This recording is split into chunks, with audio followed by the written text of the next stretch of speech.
네, 안녕하세요.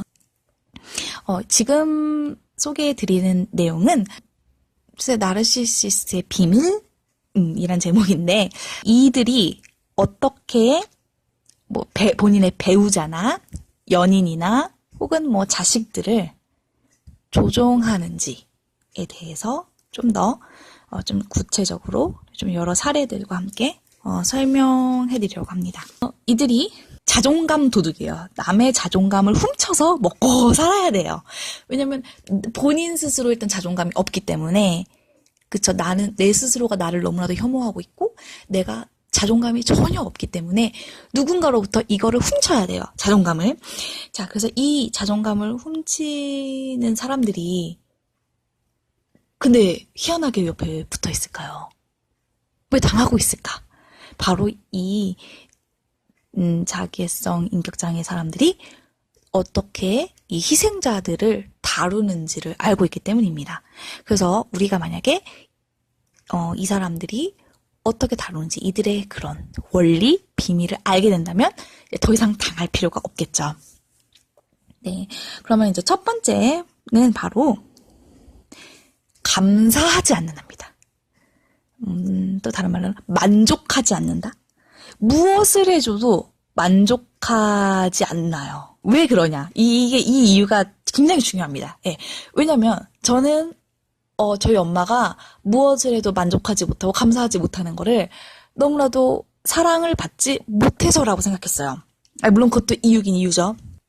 저는 이제 일단 그렇게 생각을 해서 제가 예를 들어서 5만 원을 드렸어요. 예를 들어서 그러면은 엄마가 그 다음 주나 며칠 뒤에 얘기합니다. 누구네는 20만 원 줬대는데 너는 그것도 안 주고, 이렇게 얘기합니다. 예. 그래서 항상 만족이 없어요. 늘 불만족합니다. 자, 근데 이 이유가 뭐냐? 내 생신에 어머니를 식당에 데리고 갔어요. 그래서 식사를 했어요. 네. 그리고 나서 하는 말이 뭐냐? 거기는 맛도 없고 가격도 너무 저렴해가지고 이렇게 저렴한 걸로 네가 하려고 했다. 나를 무시했다. 이렇게 얘기합니다. 자, 그러면 저는 어떻게 했냐면, 이게 만족스러우지 않으셨구나. 그러면서 다음번에 어떻게 하죠? 엄마 이번에는 어디 식당에서 밥을 먹으려고 하는데 괜찮나요? 엄마한테 물어보겠죠? 내가 결정을 하면 엄마가 싫어할 테니까. 근데 이거를 원하는 겁니다. 모든 일에 내가 허락해주길 원하는 거예요. 내 허락이 있어야지만 그거를 원하는 겁니다. 그래서 만족하지 않는 거예요. 그래서 감사하지 않는 거예요. 그래서 계속해서 불평불만하는 거예요. 그러면은 모든 거 하나하나 할 때마다 내가 다 허락을 받아야 되니까, 그쵸? 다른 엄마에게 매이는 거죠. 그쵸? 조종당하는 겁니다. 그리고 이제 두 번째 이유는 딸의 자존감과 자신감을 망가뜨리는 겁니다. 너는 이렇게 형편없는 사람이야. 너는 이것도 제대로 못하는 사람이야. 이렇게 딸을 망가뜨리는 겁니다. 그래서 딸이 사실은 굉장히 괜찮은 존재라는 것을 알아차리지 못하게 합니다. 그래서 설사 딸이 성공했다고 하더라도 알게 하고 싶지 않고요. 예, 그렇습니다. 그래서 여기에 이제 어떻게 우리가 대응해야 하면, 부모가 무엇을 요구하든 들어줄 필요가 없습니다. 예, 들어줄 필요가 없고, 그리고 내가 이걸 했을 때 부모 만족하나? 그거 좀 괜찮나? 좀 기분 좋아, 마음에 들어 하시나? 이렇게 부모의 반응을 사실 굳이 살필 필요도 없습니다. 네, 어차피 부정적인 반응이 나올 테니까요. 그 다음에 두 번째는 바로 자기애성 인격장애를 가진 분들은 이미 우리를 조정하는 방법을 알고 있다는 겁니다. 어떤 표정을 짓는지, 어떤 바디랭귀지를 사용하는지, 어떤 목소리 톤을 사용하는지, 네, 이런 걸로 이 사람을 조정하게 됩니다. 그래서 이 자기애성 인격장애를 가진 사람들은 먹잇감을 찾아서 헤맵니다. 예, 먹잇감을 찾아서 헤매요. 어떤 사람을 찾느냐?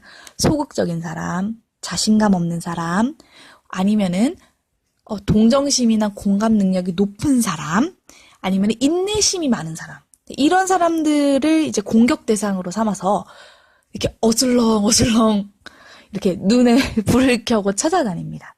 그래서 이 희생자의 자존감에 상처를 내면서 그리고 심리적으로 조종을 합니다. 네. 세 번째는 벌을 주는 방법입니다. 내 말을 안 들었을 때. 내 말을 안 들었을 때 벌을 주는 방법입니다. 그래서 일단은 이 사람들의 작전은 이렇습니다. 일단 처음에 피해자 주변에 있는 사람들의 흉을 잔뜩 봅니다.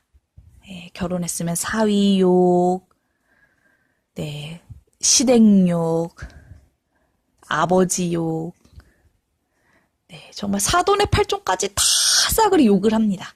그러면 이거를 계속해서 들은 딸은 정말 내 남편 정말 이상한 사람이네. 정말 우리 아빠 정말 이상한 사람이네.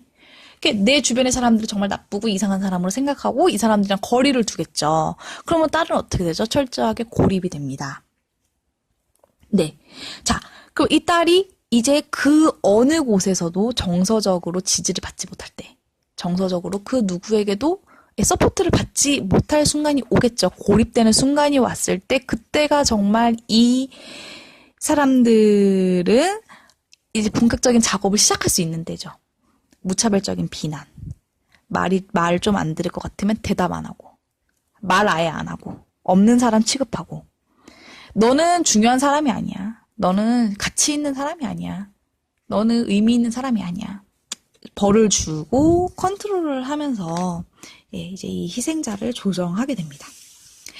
어떠세요? 저는 이게 그렇게까지 물론 이거를 아주 계획적으로 하진 않았을 것 같아요. 네. 어느 정도는 사실 무의식적으로 많이 했을 것 같아요. 하지만 좀 이걸 알았을 때 정말 너무나도 많은 충격을 받았고 몸이 진짜 아프더라고요. 내 몸이 정말 아프고 그랬는데 이제는 우리가 그들의 비밀을 알았으니까 이제 우리가 이제 꿰뚫고 있잖아요. 거꾸로. 네, 꿰뚫고 있으니까 이제 거꾸로 우리가 이제 그들을 매니지하면서 지내면 될 것 같습니다. 네, 감사합니다.